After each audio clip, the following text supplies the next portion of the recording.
Alhamdulillahi Rabbil Alameen. As-salatu was-salamu ala sayyidil mursaleen wa ala alihi wa ashabihi ajma'in, amma ba'd. Faqad qala Allahu ta'ala fil Qur'anil Kareem ba'da a'udhu billahi minash shaitanir rajim. Bismillahir rahmanir rahim. Ya ayyuhalladhina amanu taqullaha wal tanzur nafsum ma qaddamat lighadin wattaqullaha innallaha khabirun bima ta'malun. கண்ணிமிக்க சகோதர பெரியார்களே, அல்லாஹு தாலா எங்களோட வாழ்க்கையில் பல இரவுகள் எல்லாம் ஆக்கியிருக்கின்றான். எங்களோட வாழ்க்கையில் பல இரவுகள் வந்து கொண்டிருக்குது. ஆனால் ஒவ்வொரு மனிதர்களும் கட்டாயம் 2 இரவுகளை மறக்கவே கூடாது. தங்களுடைய சிந்தனையில், ஞாபகத்தில், பிக்சரில் வச்சுக்கொண்டே இருக்கணும். ஒரு இரவு நாங்கள் எங்களுடைய மனைவி மக்களோட, பிள்ளைகளோட, குடும்பத்தோட சந்தோஷமாக உட்கார்ந்து சிரித்து பேசிக்கொண்டிருக்கக்கூடிய இரவு. உதாரணமாக ஒரு டேபிள் உட்கார்ந்துருக்கிறோம், அல்லது சோஃபா செட் போடப்பட்டிருக்கையில் உட்கார்ந்துருக்கிறோம். நாங்கள் இருக்கிறோம், பக்கத்தில் மனைவி, பிள்ளைகள், உம்மா, வாப்பா, சகோதரர்கள் இப்படின்னு உட்கார்ந்து கொண்டிருக்கிறோம். சந்தோஷமாக சிரித்து பேசிக்கொண்டிருக்கிறோம். இது ஒரு இரவு. அடுத்த இரவு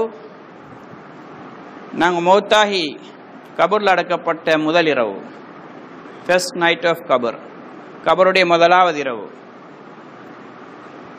அந்த இரவில் நாங்கள் எங்கள் நிலைமை எப்படி இருக்கும்?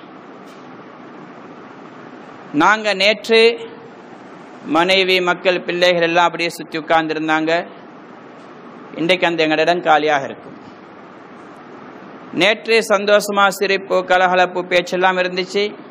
இன்றைக்கு அழுகையும் துக்கமும் கவலையும் நிரம்பி இருக்கக்கூடிய இடமாக அந்த இடம் இருக்கும். ஆனால் நாங்கள் அங்கே இருக்க மாட்டோம். நாங்கள் கபூரில் இருப்போம். தன்னந்தனியாக இருக்க போகிறோம். எங்களோட யாரும் இருக்க மாட்டாங்க. எங்களோட மனைவியும் இருக்க மாட்டா, பிள்ளைன்னு இருக்க மாட்டாங்க, எங்கள் நண்பர்கள், தோழர்கள் யாரும் இருக்க மாட்டாங்க. நாங்கள் சம்பாதிச்ச காசு பணம் கூட இருக்காது. நாங்கள் வாங்கி போட்ட கட்டில் கூட இருக்காது. நாங்கள் விரும்பி கட்டிய வீடு கூட இருக்காது. எதுவுமே இல்லை. ஒரு கஃபன் துணியில சுற்றி எங்களை அடக்கிட்டு வந்திருப்பாங்க. அந்த இரவு எங்களோட நிலைமை எப்படி இருக்கும்? இன்றைக்கு உலகத்தில் நாங்கள் ஒரு ஊரை விட்டு இன்னொரு ஊருக்கு போகிறோம். எங்களுக்கு பழக்கம் இல்லாத ஊராக இருந்தால் எங்களுக்கு அன்றைக்கு தூக்கம் கூட வராது, கஷ்டமாக இருக்கும். அதுவும் வேறொரு நாட்டுக்கு போயிட்டோம் என்று சொன்னால், சொந்த நாட்டை விட்டு மனைவி மக்களை, பிள்ளை குட்டிகளை விட்டுட்டு போயிருக்கிறோம் என்றால் இன்னும் கவலையிலையும் சஞ்சலத்திலேருந்து அந்த இரவு கழியும். ஆனால் நாங்கள் கபருக்கு போகிறது ஒரு வித்தியாசமான ஒரு உலகம். பூமிக்கு மேலே ஒரு இடத்துலேருந்து இன்னொரு இடம் அல்ல, பூமிக்கு மேலேருந்து பூமி கீழே போகிறோம். அது வித்தியாசமான ஒரு இடம்.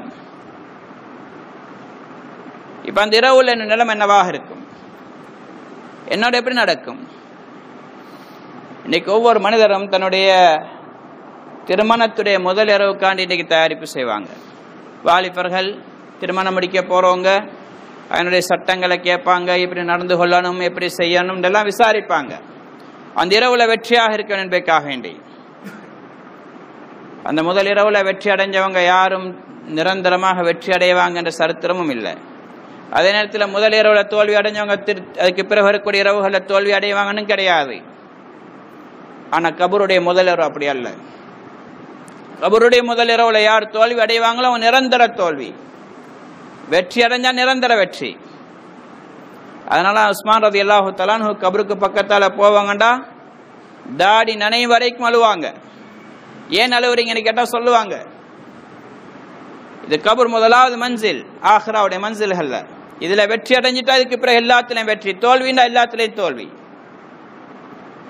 இன்னைக்கு நாங்க யாராவது அதை சிந்திக்கிறோமா? அந்த முதல் இரவுல நாங்க கபருடைய முதல் இரவுல வெற்றி அடைய வேண்டும் என்று சொல்லி யாராவது அதை பத்தி சிந்தனை ஒன்று இருக்கா? அதனால உலமாக்கள் எழுதுறாங்க, இந்த 2 இரவுகளை மனிதன் மறந்துடக்கூடாது. ஒன்று உலகத்துல மனைவி மக்களோட, குடும்பத்துல, நண்பர்களோட சந்தோஷமா இருக்கக்கூடிய இரவு. அடுத்த கபூர்ல தன்னந்தனியாக இருக்க போற இரவு. இந்த சிந்தனை மனிதனுடைய வாழ்க்கையில் இருக்கும் என்றால் அவன் மறுமையை மறக்க மாட்டான், துனியாவுடைய அந்தரங்கத்தை மறக்க மாட்டான், துனியாவுடைய ஹக்கீக்கத்தை மறக்க மாட்டான், உலக வாழ்க்கையில ஏமாந்து போக மாட்டான், இதை நிரந்தரம் என்று நினைக்க மாட்டான், இதற்காக வேண்டி தன்னை முழுமையை அர்ப்பணிக்க மாட்டான். எந்த மனிதன் இதை மறந்து வாழ்றானோ அவன் தான் இந்த உலக வாழ்க்கையை தான் எல்லாம் நினைத்து மறுமையுடைய வாழ்க்கையில மறந்துடுறான். அதனால் அல்லாஹ் தஆலா சொல்கிறான், அல்ஹாக்குமுத் தகாசுர், உலகத்துல பொருள்களை திரட்டுறது, அது அதிகமாக்குறது, பேங்க் பேலன்ஸை கூட்டுறது, இந்த கவலை உங்களை மறுமையை விட்டும் பொடுபோக்காக ஆக்கிட்டது, மறுமையை விட்டும் சிந்தனையை குழப்பிட்டது, திருப்பிட்டது. எதுவரைக்கும்? ஹத்தா ஜுர்துமுல் மகாபிர், கபர்களை சந்திக்கும் வரைக்கும், கபருடைய முதலிரவு வரைந்தான், மௌத்து வரைந்தான். சகோதரர்களே, எல்லாம் விட்டுட்டு போயிடுவோம். நாங்கள் வீரகோன்ஸ் கார்டில் வாங்கின வீடு, கட்டின வீடு அப்படியே இருக்கும். நாங்கள் கபூர்ல அடி மஹியாவலையா அல்லது வேற எங்கேயாண்டு தெரியாது, அங்கேயோ அடங்கப்பட்டுடுவோம், தன்னந்தனியாக போயிடுவோம். எங்களுக்கு ஒன்று கபூர் நியமிக்கப்பட்டிருக்கு, யா அலமு முஸ்தகர்ரஹா வ முஸ்தௌதாஹா, எங்க வாழ போறோம், எங்க அடக்கப்பட போறோம், எங்க கபூர் தோண்டப்படும் என்பது எல்லாம் அறிந்திருக்கின்றான். நிச்சயமாக நாங்கள் இந்த உலகத்தை விட்டு ஒரு நாளைக்கு போயிடுவோம். நிரந்தரமான வாழ்க்கை மௌத்துக்கு பிறகுதான்.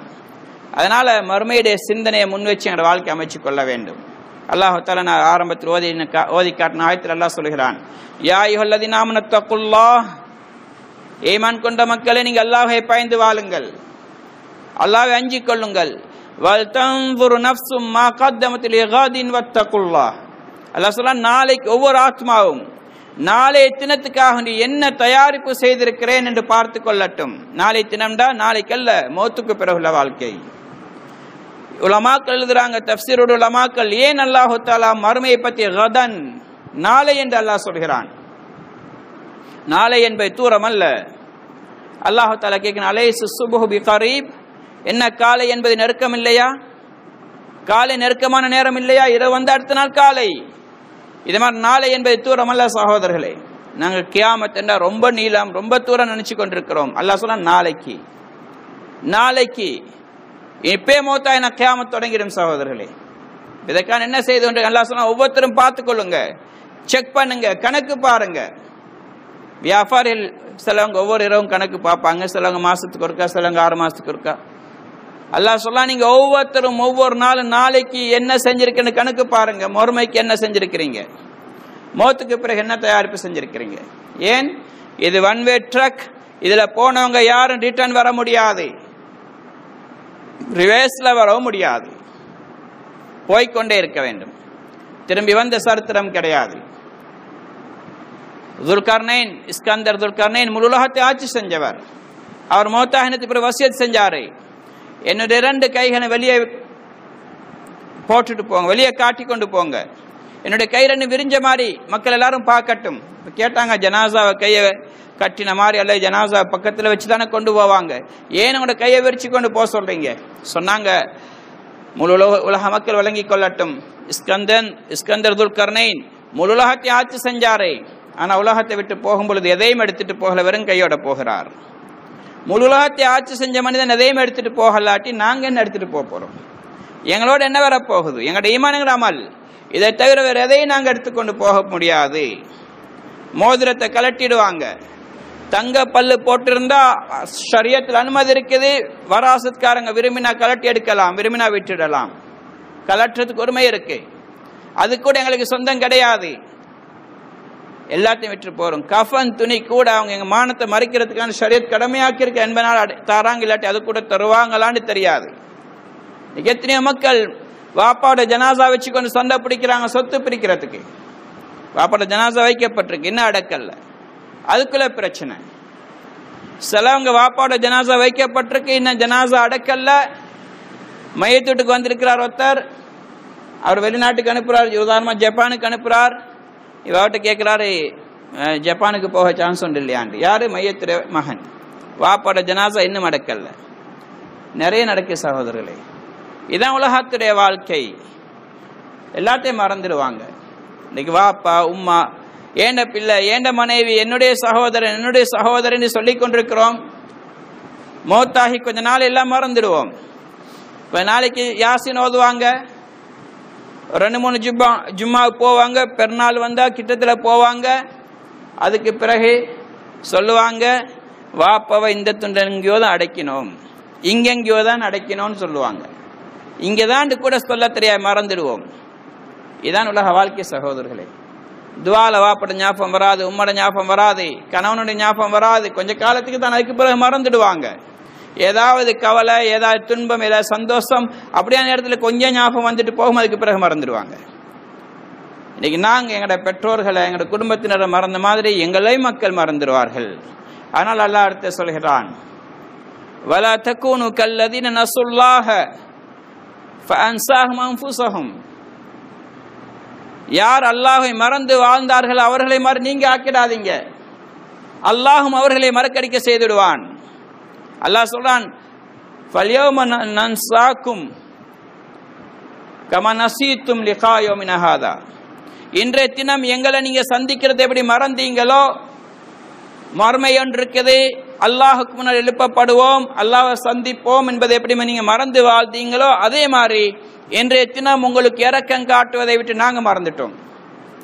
நாங்கள் மறந்துடுவோம், நாங்கள் கணக்கெடுக்க மாட்டோம். அல்லாஹ் எங்களை கணக்கெடுக்கல, அல்லாஹ் எங்களை கவனிக்கலண்டா நாங்கள் யார்கிட்ட போற சகோதரர்களே? எங்களை யார் கவனிக்க போறாங்க? எங்களை யாரும் கவனிக்க மாட்டாங்க. அதனால அல்லாஹ் சொல்ல, நீங்க மறந்துடாதீங்க. நீங்க மறந்துட்டீங்கன்னா அல்லாஹ் உங்களை மறந்துடுவான். உங்களை ஞாபகம் செய்ய வேண்டிய நேரத்தில் அல்லாஹ் உங்களை மறந்துடுவான். ஆனால் அல்லாஹ் தஆலா குர்ஆன்ல இன்னொருத்தர சொல்கிறான், யார் எங்களுடைய அத்தாட்சிகளை மறந்து வாழ்றாங்களோ அவங்களுக்கு என்ன செய்வோம்? வனஹ்ஷுருஹும் யௌமல் கியாமத்தி ஆமா. உலகத்தில் முதலாவது மஈஷத்தல் லங்கா, அவங்களுக்கு நெருக்கடியான வாழ்க்கை தான். வமனாரலான் திக்ரி ஃபஇன் லஹு மஈஷத்தல் லங்கா. எங்களுடைய அத்தாட்சிகள், எங்களுடைய உபதேசங்கள், எங்களுடைய ஆயத்துகளை யார் மறந்து வாழ்றாங்களோ அவங்களுக்கு நெருக்கடியான வாழ்க்கை. நெருக்கடியான வாழ்க்கைன்னு சொன்ன உலமாக்கள் யாருமே சொல்லல, குர்ஆனுடைய விரிவுரையாளர்கள் அல்ல முஹத்திஸீன்கள் யாருமே சொல்லல. அவருக்கு வீடு இருக்காது, உடுப்பு இருக்காது, சரியான உணவு கிடைக்காது, அல்லது குடிசையில வாழ்வார் அப்படின்னு யாருமே இதுக்கு விளக்கம் சொல்லல. அவர் பெரிய மாட மாளிகையில கூட வாழ்வாரு, பெரிய வீடு கடல் மாதிரி, பெரிய வாகனம் கடல் மாதிரி, பெரிய குடும்பம், அழகான மனைவி, பிள்ளைகள். ஆனா மஈஷத்தல் லங்கா, வாழ்க்கை நெருக்கடியாக இருக்கும், உள்ளத்துல நிம்மதி இருக்காது, சந்தோஷம் இருக்காது. மனைவியை பார்த்தா வெறுப்பு தான் வரும், பிள்ளைகளை பார்த்தா சந்தோஷம் இருக்காது, பிள்ளைகள் கண்குளிர்ச்சியா இருக்க மாட்டாங்க, தலையிடியாக மாறிடுவாங்க. இதே மாதிரி சகோதர சகோதரிகள் எல்லாம் இவரை உயிரை பறிக்கிறவங்களாக இருக்கு எதிராக மாறிடுவாங்க. ஜப்பான் ஒருத்தர் இருந்தாரு, இன்னும் நல்ல பழக்க நல்ல மனிதரும் கூட, பாகிஸ்தானை சேர்ந்தவர். சிலியில கல்யாணம் முடிச்சார், ஒரு பாகிஸ்தான் பெண்ணொண்ட. இவரை விட வயது வித்தியாசம், 2வது மனைவி. மார்க்கம் இல்லைன்னு சொன்னா மனைவிட்டு அன்பை எதிர்பார்க்க முடியாது. மனைவி உயிருக்கே எதிரியாக மாறிடுவாள். கடைசிக்கு அதே மாதிரி நடந்துச்சு கராச்சியில. இவளுடைய கண்ணுக்கு முன்னாடி 2-3 பேர் வந்து இவரை கணவரை ஷூட் பண்ணி கொண்டு போட்டு போயிட்டாங்க. இவள் ஒரு சொட்டு கண்ணீர் வெடிக்கல. அந்த அவருடைய நண்பர்கள் சொன்னாங்க, இவள் தான் செட் பண்ணி கொலை செஞ்சிக்கிறார். ஏனென்று சொன்னா ஒரு கிழமை கூட ஆகல, அவருடைய சொத்தை பிரிக்க ஜப்பானுக்கு வந்துட்டாள். அவள் இதாவும் இல்லை, ஒன்றும் கிடையாது, முஸ்லீம்.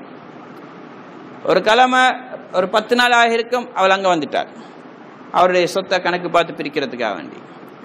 அவங்க சொன்னாங்க, இவள் தான் நிச்சயமா கொலை செஞ்சிக்கிறாள் செட் பண்ணி. ஏன்னா இவளுக்கு அளவும் இல்லை, சொத்தை பிரிக்கவே வந்துட்டாலே ஒரு 10 நாளைக்குள்ளால. சகோதரே பெரியார்களே, குடும்ப வாழ்க்கையில் எல்லாம் நெருக்கடி உண்டாக்குவான், நிம்மதி எல்லாம் எடுத்துடுவான், சந்தோஷத்தை எடுத்துடுவான். ஒருத்தர் இந்தியாவில் ஒரு பள்ளிவாசல் இமாம் இருந்தார் பல வருடங்கள். பொதுவாக இப்போ அல்ஹம்துலில்லாஹ் உலமாக்கள் இருக்க, அந்த காலத்தில் லபமாறு இருப்பாங்க. சிலவங்க வருஷ கணக்கில் பள்ளியோட இமாம். இப்போ நம்மளால நாங்கள் இடத்துல நோம்புல வேலை செஞ்சோம் ஜமாத்தில். அவர் 25 வருஷமா பள்ளியில் இமாமா இருக்கிறார். அவர் நீண்ட காலமாக இந்த ஸ்ரீலங்காவில். அவர் அந்த பள்ளிவாசல் அந்த இந்தியாவில் அந்த யூபியில் உத்தரப்பிரதேசில் 60 வருஷமா அவர் இமாமா இருக்கிறார். வயசானொத்தர், மிச்சங்காலமாக இருக்கிறார். அப்போ 60 வருஷம் ஒருத்தர் இமாமா இருக்குன்னா ஊருடைய எல்லாரையும் தெரிஞ்சிடும்.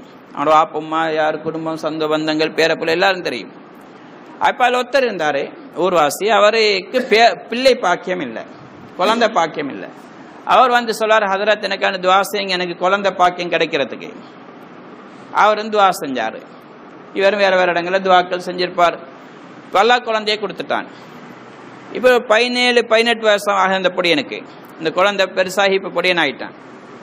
இப்போ இதே தந்தை வாராரு, வந்து சொல்லாரு, ஹதரத் துவா செய்யுங்க என் மகன் மண்டையை போடுறதுக்கு, என் மகன் மௌத்தாகிறதுக்கு. ஏன் நீங்கள் தானே துவா செஞ்சீங்க, இவ்வளோ தடவை வந்து சொல்லிக்கிறேன் துவா செய்யுங்க, பிள்ளை கிடைக்க கிடைச்சாச்சு. இப்போ நீங்கள் சொல்லிங்க கொஞ்சம் பெருசானது பிறகு அவன் மௌத்தாக துவா செய்ய சொல்லி. அவன் சொல்ல, அவனால் எனக்கு நிம்மதி இழந்துட்டேன், அவனால் எனக்கு மான பிரச்சனை, அவனால் எனக்கு அவமானம், அதனால் நீங்கள் துவா செய்யுங்க அவன் மௌத்தாகட்டும். அவர் போயிட்டாரு. கொஞ்ச நேரத்தில் மகன் வாரான். மகன் வந்து சொல்லலாம், ஹதரத் துவா செய்யுங்க வாப்ப மண்டையை போடுறதுக்கு, வாப்ப மௌத்தாகிறதுக்கு. ஏன்? ஒரே பிரச்சனை அவரால், ஒரே அதை செய் இதை செய், அங்கே போ இங்கே போ, இதை செய் இதை செய்யாத அதை செய்யாதே. அவரால் எனக்கு நிம்மதியாக வாழ முடியாது, துவா செய்யுங்க மௌத்தாகட்டும். இன்னும் கொஞ்சம் போனால் வாப்ப கொண்டு போடுவான். அதான் நடக்கும். அப்போ அவங்க சொல்லாங்க, என்னண்டா குழந்தைக்கான துவா செய்கிறவங்க யாரெல்லாம் எனக்கு சாலிஹான குழந்தையத்தான்னு கேட்கணும். சாலிஹான குழந்தையத்தா அல்ல சாலிஹான, இல்லாட்டி தலையடியாக மாறிடும். இன்னைக்கு எல்லாம் நிம்மதி எடுத்துடுவான். நெருக்கடியான வாழ்க்கை, மனைவி அன்பு இல்லை, பிள்ளைகளோட அன்பு இல்லை, குடும்பத்தில் அன்பு இல்லை, வீடு பெருசு, வாகனம் பெருசு, எல்லாம் பெருசு தான். வனஹ்ஷுருஹு யௌமல் கியாமத்தி ஆமா, கியாமத்து நாளில் கண் குருடாக எழுப்புவோம், அவனுக்கு கண் குருடாக எழுப்புவோம். இப்போ கேட்பான், கால ரப்பி லிம ஹஷர்தனி ஆமா வகத் குன்து பஸீரா, ஏன் அல்லாஹ் என்னை குருடாக எழுப்பினாய், நான் தான் நன்றாக பார்த்து கொண்டிருந்தேனே, எனக்கு கண் பார்வை நல்லா இருந்துச்சு, உலகத்தில் கண்ணாடி கூட எனக்கு போட வேண்டிய தேவை வராய், தூர பார்வை கிட்ட பார்வை எல்லாம் எனக்கு நன்றாக இருந்துச்சு, ஏன் குருடாக எழுப்பினாய்? அல்லாஹ் சொல்வான், அத்தத்கு ஆயாத்துனா ஃபனசீதஹா வகதாலிகல் யௌம துன்ஸா, எங்கட அத்தாட்சிகள் உனக்கு முன்னாடி வந்துச்சு, உனக்கு ஓதி காட்டப்பட்டது, உனக்கு சொல்லப்பட்டது, நீ ஃபனசீதஹா எல்லாத்தையும் மறந்து வாழ்ந்தாய், நீ கணக்கெடுக்கல்ல, நீ பொருட்படுத்தல்ல, நீ கேட்டும் கேளாத மாதிரி கண்டும் காணாத மாதிரி போனாய், மறந்து வாழ்ந்தாய். ஃபனசீதஹா வகதாலிகல் யௌம துன்ஸா, அதே மாதிரி இன்றைய தினம் நீனு மறக்கடிக்கப்பட்டாய். ஒன்னும் ஞாபகம் செய்யறதுக்கு யாரும் இருக்க மாட்டாங்க. அதனால சகோதர பெரியார்களே, எங்களோட வாழ்க்கையில நாங்கள் சதாவும் சிந்தனை அந்த 2 நாட்களை 2 இரவுகளை வைக்கிற மாதிரி அல்லாஹ்வுடைய கட்டளை நபியுடைய வழிமுறை எங்களுக்கு முன்னாடி இருக்க வேண்டும். நாளைக்கு என்ன செய்யறது என்பதை நாங்கள் மறந்துடக்கூடாது, என்ன முற்படுத்திருக்கிறோம் என்பதை நாங்கள் பார்க்கணும். இல்லாட்டி மனிதன் மறந்துடுவான். என உலக வாழ்க்கை அப்படித்தான். இன்னைக்கு வெளியே போயிட்டோம், பள்ளியிட சூழலை விட்டு வெளியில் இருக்கக்கூடிய வீடுகள், கடைகள், வாகனங்கள் என்ற சிந்தனையில துனியா பக்கம் கொண்டு போய் சேர்த்திடும், மறுமையை மறக்கடிச்சிடும். வீட்டுக்கு போகிற மறந்துடுவோம். இதை மறக்காமல் இருக்கத்தான் அடிக்கடி இதை பற்றி நாங்கள் பேசணும், கேட்கணும். இதை பற்றி முதாக்கரா செய்கிறது, முதாக்கரா ஞாபகப்படுத்திக் கொள்வது. இதற்காக இன்றைக்கு அல்லாஹ்வுடைய பாதையில் வெளியாகிறது, இன்றைக்கு ஜமாத்துகள் போகிறது, இதில் போய் நாங்கள் இதைத்தான் பேசுகிறோம். மௌத்தை பற்றி ஞாபகப்படுத்தப்படுது, அல்லாஹை பற்றி ஞாபகப்படுத்தப்படுது, கபருடைய வாழ்க்கையை பற்றி ஞாபகப்படுத்தப்படுது, மௌத்துக்கு பிறகுள்ள வாழ்க்கையை பற்றி ஞாபகப்படுத்தப்படுது. இன்றைக்கு அல்ஹம்துலில்லாஹ் எப்படியோ இருந்த மக்கள், எங்கேயோ போய் கொண்டிருந்தவங்க, இன்றைக்கு அல்லாஹு தஆலா இந்த உழைப்பிட பரக்கத்தினால ஹிதாயத்தை கொடுத்து இந்த உழைப்பு பக்கம் கொண்டு வரான். எங்களோட ஊருடைய ஒரு ஜமாத் வெளிமட பாதையில் வேலை செஞ்சாங்க. கிட்டத்தட்ட 200 பேரை தஸ்கீல் பண்ணி கூட்டிட்டு வந்தாங்க. 267 பேர் 4 மாதம் பெய்த ஜமாத். அதிகமானவங்க அந்த ஜமாத்துடைய அதிகமான ஜமாத் அக்கொன்னைக்கே தான் அனுப்பினாங்க. எங்களை பாதையில் தான் வந்து வேலை செஞ்சாங்க. அவங்களே சொன்னாங்க, அவங்க வெளியாயின அதிகமான மக்கள் தொழுகை இல்லாத மக்கள், ஜும்மா இல்லாத மக்கள், அதிகமானவங்க குடிகாரர்கள், குடிச்சு போட்டிருந்தாங்க. பாருக்குள் உள்ளவங்களை கொண்டு வந்தாங்க சகோதரர்களே. பாரில் இருந்தாங்க, பாருக்குள்ள கஸ்துல போனாங்க. அல்லாஹ் அவங்களுக்கு ஒன்று பெரிய மாற்றத்தை உண்டாக்கினாங்க. இது சாதாரண உழைப்பல்ல, மனிதர்களை புனிதர்களாக மாற்றுறது. பாரில் இருக்கிறவங்க பள்ளிவாசல கொண்டு வந்து சேர்க்கிறது. விபச்சார விடுதல் இருந்தவங்களை பள்ளிவாசல்ல. ஹொலாண்ட்ல ஒரு கஸ்து போனாங்க. ஹொலாண்ட்ல அந்த பள்ளிவாசலுக்கு பக்கத்தில் ஒரு பார் ஒன்று இருக்கு. அந்த பாருடைய அரவாசிக்கு மேலே கண்ணாடி, அதுக்கு மேலே பார்த்தா உள்ளுக்கு இருக்கிறவங்க கூட வெளியே விளங்கும். இப்போ ஜப்பானில் இங்கெல்லாம் இருக்குது ஹோட்டலில், அப்படி வெளியிலவங்களுக்குள்ள யார் உட்கார்ந்துருக்கிறாங்கன்னு விளங்கும். அப்போ அதில் ஒரு படியன், அழகான ஒரு படியன் இருந்தாங்க. கஸ்தில் கூட்டி கொண்டு போன சொன்னார், அவர் முஸ்லீம் தான், அவரையும் போய் சந்திப்போன்னு பாருக்குள்ளே போயிட்டாங்க. அவர் குடிச்சிட்டே ஒரு மயக்கத்தில் இருந்தார். இப்போ அவங்களோட பேசினாங்க. பேசி கொஞ்ச நேரத்தில் எல்லாம் அவருடைய உள்ளத்தில் போட்டான், கூட வந்துட்டார். பள்ளிவாசலுக்கு வந்து அவரை கொஞ்சம் ஒளிச்சையை வச்சு கழுவி கொண்டாந்து உட்கார வச்சாங்க. பகலுடைய நேரம் தாலீமில் உட்கார்றாங்க. குர்ஆனுடைய சிறப்புகள் வாசிக்கப்படுது, குர்ஆனுடைய மகத்துவங்கள் வாசிக்கப்படுது. கொஞ்ச நேரத்தில் அவர் அழத் தொடங்கிட்டார். அவர் கேட்டாங்க, அவர் ஏன் நழுவுறீங்க, என்ன விஷயம், ஏதாவது உங்களோட மனசு புண்படி மாறி சொன்னாங்க. அப்படி ஒன்றும் இல்லை, நீங்கள் நினைக்கிறீங்களா நான் இந்த நாட்டுக்காரனை சேர்ந்தவன். அவர் பார்த்தா யூரோப்பியன் மாதிரி தான் இருந்தார், வெள்ளைக்காரன் மாதிரி. சொன்னார், நான் இந்த நாட்டை சேர்ந்தனல்ல, நான் டூனிசியாவை சேர்ந்தவன், அரபி. நான் குர்ஆனை ஹிஃபுல் செஞ்சவன், ஹாஃபிஸ் குர்ஆன். ஆனால் இங்கே வந்து இந்த சூழலில் மாட்டிக்கொண்டு இன்றைக்கு நான் குர்ஆனை மறந்துட்டேன். இந்த வாசிக்கப்பட்ட விஷயங்கள் எவ்வளோ சிறப்புகள், இதெல்லாம் நான் இழந்துட்டேன், அதனால் நான் அழுவுறேன் என்று சொன்னார். சகோதரி பிரியாக்கு பிறகு கொஞ்சம் ஜமாத்தில் வேலை செஞ்சு கொஞ்சம் மாற்றங்கள் ஏற்பட்டது. இது மாதிரி எத்தனையோ பேர் நான் ஜப்பானில் கண்டிருக்கிறேன். பங்களாதேஷை சேர்ந்த ஹாஃபிஸ்மார், கொரியாவில் இருந்தவங்க ஜப்பானுக்கு வந்து குர்ஆனை மறந்திருந்து தராவி தொழிக்க சொல்கிறாங்க. இவருக்கு பிரியமான பிரச்சனையாவது, கண்ணீர் வடிச்சு அழுவுறார், என்ன செய்யன்னு கேட்குறார். இந்த உழைப்பிட பரக்கத்தில்லாட்டி அவர் எங்கேயோ போயிருப்பார். ஆனால் சகோதரி பிரியார் இன்னைக்கு முழு உலகத்திலையும் இன்னைக்கு குஃபருடைய எல்லையில் இருந்தவங்களெல்லாம் உள்ளுக்கடுத்து ஹாஃபிஸ்களாக மாற்றிக்கிறான், ஆலிம்களாக மாற்றிருக்கிறான், தீனுடைய தாய்களாக மாற்றிருக்கிறான். அதே நேரத்தில் இந்த உழைப்பு விடுபட்டதுனால தீனுக்குள்ளால் இருந்தவங்க எங்கேயோ போய் சேர்ந்துட்டாங்க. வெனிசுலால, சிலியில, பெரு, பிரேசில் போன்ற பகுதிகளில் மிஸ்ரை சேர்ந்த பெரும் உலமாக்களுடைய சந்ததி போய் வசிச்சாங்க, உலமாக்கள் வசிச்சாங்க. இன்றைக்கு அவங்களுடைய சந்ததியினர் இன்றைக்கு இஸ்லாத்தில் இல்லை, கிறிஸ்தவத்துக்கு போயிருக்கிறாங்க. ஒருத்தரை போய் சந்திக்கிறாங்க சிலியில, அவரோட பேசினா முஹம்மதுன்னு வருது அவருடைய பேரில், ஆனால் அவர் முகமது டேவிட். அப்போ அவரோட பேசினா அவர் சொல்கிறாரு, நான் முஸ்லீம் அல்ல. அப்போ முஹம்மதுன்னு இருக்கு, இவன் டெலிஃபோன் டைரக்டரை பார்த்து பேர்கள் எடுத்து கால் பண்ணி போய் சந்திப்பாங்க. அப்போ முஹம்மதுன்னு இருக்க சொன்னார், என் கிராண்ட் ஃபாதர், என் வாப்போட வாப்பா, அவர் முஸ்லீமாக இருந்தார், ஆனால் நாங்கள் முஸ்லீம் அல்ல. அதுக்கு பிறகு கொஞ்சம் நேரம் பேசுனது பிறகு கொஞ்சம் மிரிங்க எங்கள்கிட்ட ஒரு பேப்பர் ஒன்று இருக்குது, அது என்னென்னு எங்களுக்கு தெரியாத, பார்த்து சொல்லுங்க. அப்போ கொண்டு போய் காட்டினால் அது ஒரு சர்டிஃபிகேட். அப்போ போனவருக்கு அரபி வாசிக்கிறது ஆலிமா இருக்கலாம், அதை தெரிஞ்ச ஒருத்தர் அதை பார்த்துட்டு சொன்னார், இதில் என்ன எழுதியிருக்குண்டா, இந்த சர்டிஃபிகேட் ஹோல்டர் மிஸ்ருடைய அஸ்ஹருடைய பெரிய உலமாக்களை சேர்ந்த பெரிய முஃப்தி, அவருடைய பிள்ளைகள் சந்ததி இன்றைக்கு குஃபூரில் இருக்கிறாங்க, கிறிஸ்டியனிட்டியை போயிட்டாங்க. இது ஒன்று அல்ல சகோதரி, நிறைய பேர். இன்றைக்கி நாங்கள் ஹம்பாந்தோட்ட பாதையில் வேலை செஞ்சோம், இந்த நோன்பு அதில் அதிகமான மக்கள் ஒரு ஊரில் வேலை செஞ்சோம். பள்ளியை சுற்றி 33 வீடுகள் இருக்குன்னு சொன்னாங்க. கஸ்து போனால் ஒரு 3-4 வீடு போனதோட இதோட முடிஞ்சு, இதோட ரூட் முடிஞ்சு. அப்போ மற்றவங்க முஸ்லீம் இல்லை. அப்போ காலையில் மஷூராவில் சொன்னாங்களே 33 பேர் குடும்பங்கள் முஸ்லீம் வீடுகள் சொன்னாங்க, முஸ்லீம்களாக இருந்தாங்க, ஆனால் இப்போ இல்லை. அப்படின்னா சிங்கள மார்க்கத்துக்கு போயிட்டாங்க. எத்தனையோ பேர் பார்க்க கவலையாக இருக்குது சகோதரர்களே. பள்ளிக்கு வாரார் தொழுக அவர், ஆனால் அவருடைய மகள் சிங்களவனோட வாழ்ந்து கொண்டிருக்கிறார் அதே வீட்டில். மனைவி முஸ்லீம், மாப்பிள்ளை சிங்களம். சிலவங்க மாப்பிள்ளை முஸ்லீம், பொம்பளை சிங்களம். பிள்ளைகள் தகம் பாசலைக்கு போகிறாங்க. எத்தனையோ பேர் அவங்களுக்கு சர்வசாதாரணம். எங்களுக்கு பெரிய கவலையாக இருக்குது இந்த காட்சியில் பார்க்கறது. முயற்சி நடக்கலாம், இல்லைன்னு ரொம்ப பலகீனமாக இருக்குது. அதனால் நாங்களும் விசாரிக்கப்படுவோம். இன்றைக்கி நாங்கள் தொழுகிறோம், பள்ளி செழிப்பாக அது மக்கள் வராங்க, தொழுவிட்டு போகிறோம். அதனால திருப்திப்பட முடியாத சகோதரர்களே. இன்றைக்கி நிறைய மக்கள் இன்றைக்கி இஸ்லாத்துட்டு வெளியே போயிருக்கிறாங்க. இவங்களை யார் எடுக்கிற, நபி வர போகிறதில்ல, சஹாபா வர போகிறதில்ல.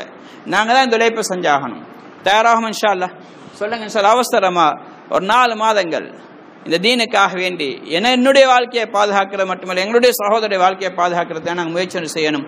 யார் தயார் இன்ஷா அல்லாஹ்? எழுமுங்க, நியத் வைங்க, அல்லாஹ் உதவி செய்வான். நாங்கள் எவ்வளோ பிஸியாக இருந்தாலும் ஒரு நாள் உலகத்துட்டு போகிறோம், குடும்பத்தை விட்டு போகிறோம், தொழிலை விட்டுட்டு போகிறோம். அதுக்கு முன்னாடி கொஞ்சம் இன்ஷா அல்லாஹ் தீனுக்காண்டி போயிட்டு வர்றது. அல்லாஹ் உதவி செய்வான். சொல்லுங்க இன்ஷா அல்லாஹ். அல்லாஹ் கபூல் செய்வானாக. நியத் வச்சு பேர்களை கொடுங்க. அல்லாஹ் எங்களுடைய வாழ்க்கையில் நிம்மதியை சந்தோஷம் தருவான். அல்லாஹ் உதவி செய்வான் இன்ஷா அல்லாஹ். சொல்லுங்க. ஆண்களுடைய வாழ்க்கையிலே மாற்றங்கள் வரணும், பெண்களுடைய வாழ்க்கையிலே மாற்றம் வரணும். இது எல்லாருடைய பாதையில் வெளியாகிறது மூலமாக தான் கிடைக்கும் இன்ஷா அல்லாஹ். சொல்லுங்க. அல்லாஹ் உதவி செய்வான். 4 மாதம் சொல்ல ரொம்ப லேசி. இன்னைக்கு எங்களுக்கு தான் பெரிய பாரமாக தெரியுது. இன்னைக்கு மர்கஸுக்கு போய் பாருங்க, இன்னைக்கு வருஷம் 4 மாதம் போகிறாங்க.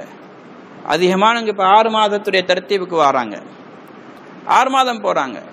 பெரிய படித்தவங்களும் போகிறாங்க, சாதாரண மக்களும் போகிறாங்க. பெரும் பணக்காரர்களும் போகிறாங்க, சாதாரண மக்களும் போகிறாங்க.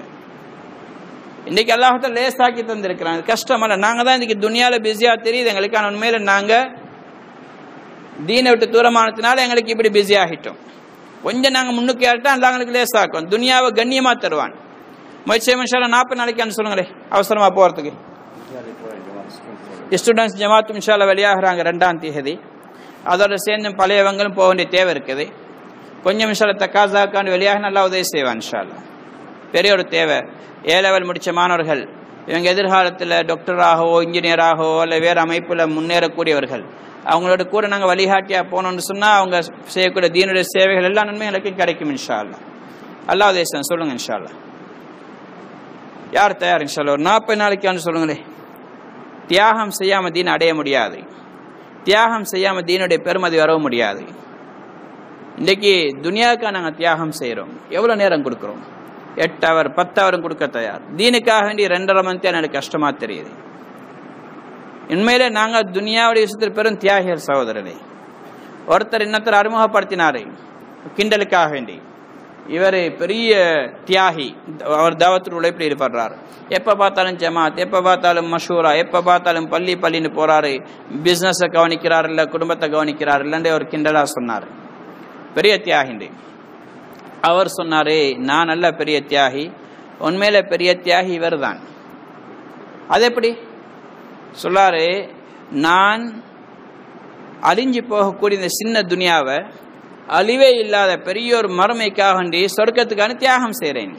அது பெரிய மீனுக்கான சின்ன மீனை போட்டிருக்கேன், அவ்வளோதான் நான் செய்கிறது. நீங்கள் அப்படி அல்ல. நீங்கள் அழிவே முடிவில்லாத பெரிய மறுமையை சின்ன துனியாக்கான தியாகம் செய்கிறீங்க. அப்படின்னா பெருசை நீங்கள் தான் இழக்கிறீங்க. நான் சின்னத்தை இழக்கிறேன். நான் செய்கிற தியாகம் அல்ல, உண்மையிலே தியாகம் நீங்கள் தான் செய்கிறீங்க. ஏன் பெரிய ஆகிரத்தை தியாகம் செய்கிறீங்க அழிஞ்சு போகக்கூடிய துனியாவுக்காக வேண்டி. உண்மையில நாங்களும் தியாகிகள். அல்லாஹ் பாதுகாக்கணும். துனியாக்கான தியாகிகளாக இருக்கக்கூடாது. ஹசரத் அலி சொன்னாங்க, 2 விதமான மக்கள் இருக்கிறாங்க. ஒன்று அப்னாவுல் ஆஹிரா, அப்னாவு துனியா. உலகத்துடைய பிள்ளைகள், மறுமையுடைய பிள்ளைகள். நீங்கள் உலகத்துடைய பிள்ளைகள் ஆகாதீங்க, மறுமையுடைய பிள்ளைகள் ஆகுங்க. அப்படின்னா தீனுக்காண்டி பாடுபட்டு மறுமை அடையக்கூடிய மக்களாக மாறுங்க. சொல்லுங்க இன்ஷா அல்லாஹ்.